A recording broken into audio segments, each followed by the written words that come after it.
बद्रीनाथ पहुंचने पर बाबा ने सभी भक्तगणों को काली कमली वाले की धर्मशाला में ठहराया और हब्बा जी के साथ आप बद्रीवन में रहे। उन दिनों बद्रीवन में कोई बस्ती नहीं थी, वह ऊबड़ खाबड़ और वीरान था।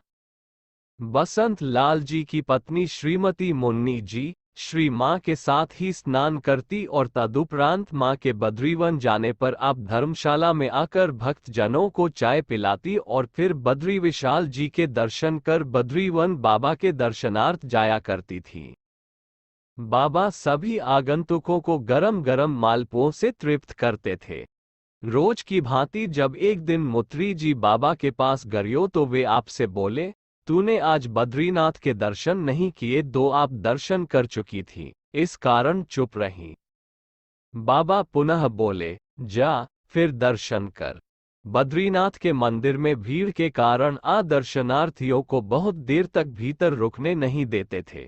ये बाबा की महिमा थी कि उनका भक्त जो भी वहां जाता उसे कोई टोकता न था। मुन्नी जी उनके आदेशानुसार पुनः मंदिर में उपस्थित हुई। आपको इस बार बद्रीनाथ जी की मूर्ति नहीं दिखाई दी, उस स्थान में आपको बाबा सशरीर बैठे दिखाई दिए। आप मूर्तिवत खड़ी ये दृश्य देखती रह गयो। आपको मंदिर भेजने के उपरांत बाबा ने आपके श्वसुर हब्बा जी को भी दर्शन करने भेजा था। वे भी आपके पास ही खड़े खड़े बहुत देर तक रोते रोते दर्शन करते रहे। संभवतः उन्हें भी मूर्ति के स्थान पर बाबा ही दिखाई दे रहे थे।